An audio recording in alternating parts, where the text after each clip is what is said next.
নমস্কার দর্শক বন্ধুরা, আপনাদের সকলকে স্বাগত জানাচ্ছি রেফ স্পোর্টস বাংলার এক নতুন উপস্থাপনাতে। আমি সোমনাথ এই মুহূর্তে আছি গুয়াহাটির প্র্যাকটিস গ্রাউন্ডের বাইরে এবং আজকে ম্যাচ ডে -1 অনুশীলন ইস্ট বেঙ্গলের, কারণ আগামীকাল তারা গুয়াহাটিতে বিকেল 5টা থেকে স্পোর্টিং ক্লাব দিল্লির বিরুদ্ধে তাদের আইএসএল এর দ্বিতীয় ম্যাচ খেলতে চলেছে এবং আজকে কিন্তু সেই ম্যাচের আগের অনুশীলন ছিল, যেটাকে আমরা বলে থাকি ম্যাচ ডে -1। এবং সেখানে কি কি হলো যাবতীয় আপনাদেরকে বলবো এই প্রতিবেদনে অবশ্যই। কিন্তু ইস্ট বেঙ্গল প্র্যাকটিসে যদি কথা বলি, অবশ্যই বেশ কিছু আপডেটও আছে।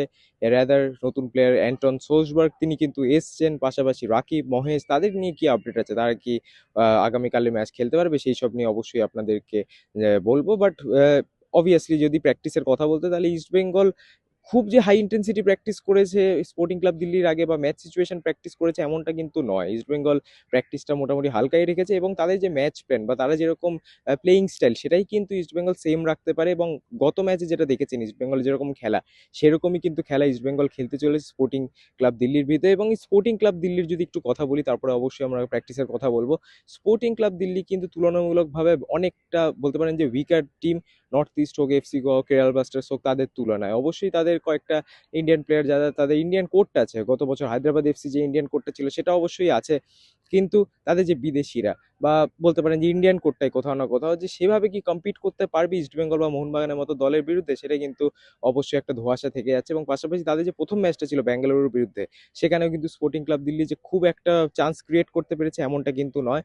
তারা অবশ্যই কম্পিট করার চেষ্টা করছে, বাট সেটা কোথাও না কোথাও সাফিসিয়েন্ট লাগছে না। গত বছর তাদের এজ এ প্লেয়ার ছিল Andrea Alva, midfielder Andrea Alva, তার মধ্যে যে কোয়ালিটিটা ছিল সেটা কিন্তু তাদের যে নতুন ঘানার মিডফিল্ডার সে খুব একটা দিতে পারছে না। এবং পাশাপাশি যে ডিফেন্সের যদি কথা বলি, তাদের ব্রাজিলিয়ান ডিফেন্ডার আছে রিবেরিও, তিনিও কিন্তু যে ব্যাক ফোর যেটা আছে, ব্যাক ফোর লাইন, সেটা কিন্তু মেনটেন করতে পারছেন এবং অনেক সময় আউট অফ পজিশন হয়ে যাচ্ছে। এবং সেখানে কিন্তু ইস্টবেঙ্গলকে ক্যাপিটালাইজ করতে হবে। এবং ইস্টবেঙ্গলের যে উইং অ্যাটাক আছে, সেখানে কিন্তু গুয়াহাটির মতো বড় বড় মাঠে কিন্তু অবশ্যই প্রবলেমে ফেলতে পারবে স্পোর্টিং ক্লাব দিল্লির এই ডিফেন্সকে। পাশাপাশি গোল স্কোরারের দিক থেকে কিন্তু তাদের যে স্ট্রাইকার ব্যাবোভিচ, তিনিও কিন্তু খুব একটা যে ভালো ফর্মে আছে তা না। গত ম্যাচে খুবই হতাশাজনক একটা পারফরমেন্স ছিল তার। তো এইসব ফ্যাক্টর কিন্তু ইস্টবেঙ্গলের জন্য পজিটিভ এই ম্যাচের আগে। এবং ইস্টবেঙ্গলের অপরদিকে যদি কথা বলি, তারা একদম রেড হট ফর্মে আছে। আইএসএল শুরু হওয়ার আগে প্রেস কনফারেন্সে যাবতীয় প্রশ্ন উত্তর অস্কার ভুজন কিন্তু দিয়েছিলেন এবং উত্তর দিয়েছিলেন রাদার। এবং সেখানে কিন্তু অনেকেই মনে করছিল যে ইস্টবেঙ্গল কিরকম খেলবে এই আইএসএল সিজনে। কিন্তু প্রথম ম্যাচে যে ঝলকটা আমরা দেখলাম ইস্টবেঙ্গল, সেটা কিন্তু নিঃসন্দেহে বলতেই হচ্ছে তারা কিন্তু এই বছরে একেবারে টাইটেল কন্টেন্ডার। এবং সেখান থেকে দ্বিতীয় ম্যাচে কিন্তু সেই ধারাবাহিকতাটা বজায় রাখতে চাইবে অস্কার বুজনের এই লাল হলুদ ব্রিগেড।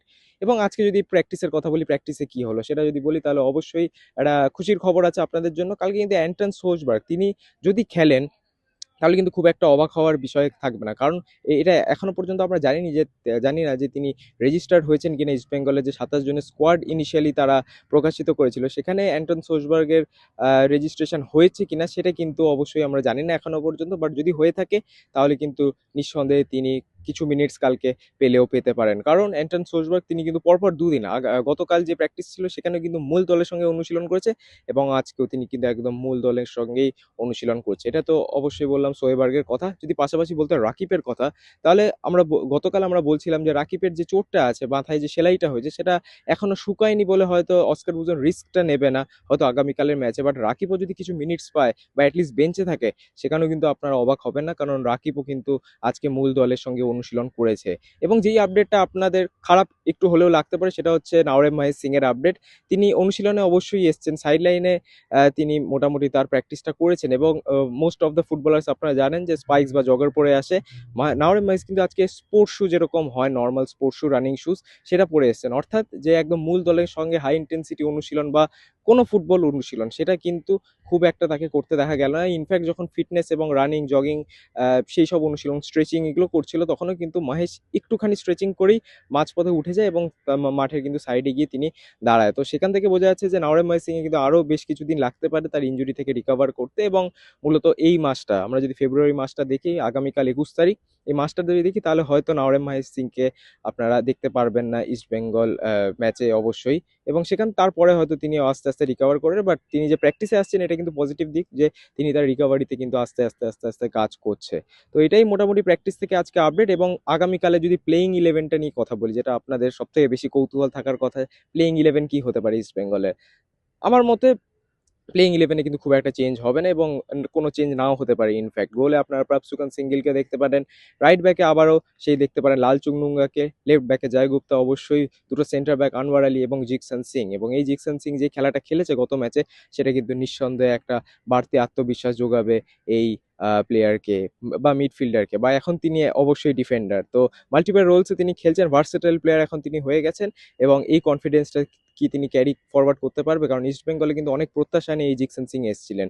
যাই হোক, জিকসন সিং অবশ্যই কালকে স্টার্টিং ইলেভেনে থাকবে। মিডফিল্ডে যদি কথা বলি, আবারও সেই তিন বিদেশি midfield, Saul Crespo, মিগেল ফেরেরা, Mohammad Rashid. যদি উইংয়ের কথা বলি, এক উইংয়ে বিপিন সিং, আরেক উইংয়ে নন্দকুমার শেখর, এবং স্ট্রাইকারে কিন্তু সেই ইউসুফ এজেজারি। কারণ ইস্ট বেঙ্গল তাদের যে উইঙ্গার বা তাদের যে মেইন স্ট্রেংথ, সেটা কিন্তু একটু ঘুরিয়ে ঘুরিয়ে খেলাতে চায়। অবাক হবেন না যদি নান্দাই কালকে আবারও স্টার্ট করে, কারণ অবশ্যই সেকেন্ড হাফে যে থ্রাস্টটা আনে এডমন্ড এবং পিভি বিষ্ণু, সেটা কিন্তু ইস্ট বেঙ্গলকে অনেক বেশি অ্যাডভান্টেজ দেয় বাকি দলের তুলনায়। তো সেখান থেকে প্লেইং ইলেভেনটা কোথাও না কোথাও সেম হতে পারে, এবং সাবস্টিটিউট হিসেবে কিন্তু অবশ্যই আসতে পারেন যদি রেজিস্টার হয়ে থাকেন অ্যান্টন সোয়েবার, তিনি কিন্তু অবশ্যই আসতে পারেন, এবং পাশাপাশি শেষের দিকে কিন্তু রাকিবও আসতে পারে, যাতে তাকে একটুখানিও হলেও গেম মিনিটস দেওয়া যায়। তো এটাই প্লেইং ইলেভেন। আবারও যদি বলি, গোলে প্রাপসুকান Singh Gill, left back Joy Gupta, right back Lalchungnunga, দুই সেন্টার ব্যাক আনোয়ার আলী এবং জিকসন সিং, তিন বিদেশি midfield Saul Crespo, Mohammed Rashid এবং Miguel Ferreira, left wing Bipin Singh, right wing Nandhakumar Sekar, এবং স্ট্রাইকার কিন্তু সেই ইউসুফ এজজারি। আপনাদের কি মনে হয় ক্যারম প্লেইং ইলেভেনটা দেখে কি মনে হয়, অবশ্যই আমাদের কিন্তু কমেন্টসে জানাতে ভুলবেন না। এবং স্পোর্টিং ক্লাব দিল্লির বিরুদ্ধে এই প্লেইং ইলেভেনটা কিরকম কার্যকরী হতে পারে, এবং অবশ্যই প্রেডিকশন কিন্তু আপনারা দেবেন। ইস্ট বেঙ্গল কালকে ম্যাচে ক গোল করতে পারে, বা অল ওভার স্কোর লাইন কি হতে পারে, অবশ্যই কিন্তু জানাতে ভুলবেন না। এবং অবশ্যই আবার জানাচ্ছি আপনাদেরকে ধন্যবাদ আজকের এই প্রতিবেদনটা দেখার জন্য। অবশ্যই এরকমভাবে আমরা east Bengal Mohun Bagan related practice updates আপনাদের জন্য নিয়ে আসবো। আইএসএল সিজন অবশেষেই শুরু হয়ে গেছে, সেকেন্ড ম্যাচ উইকে আমরা ঢুকতে চলেছি, এবং সেখানে কিন্তু অবশ্যই যত দিন যাবে আরও বেশি ইন্টারেস্টিং এবং ইন্টেন্স হতে থাকবে এই বছরের ইন্ডিয়ান সুপার লিগ, যেখানে টাইটেলের জন্য কিন্তু কম্পিট করবে কলকাতার দুই প্রধান। আশা করব ট্রফি আসবে কলকাতায়। এবং এই বলেই আজকের প্রতিবেদনটা শেষ করছি। অসংখ্য ধন্যবাদ আবারও জানাচ্ছি আপনাদেরকে এই ভিডিওটা দেখার জন্য, এবং আপনাদের সাথে আবারও দেখা হবে পরবর্তী ভিডিওতে।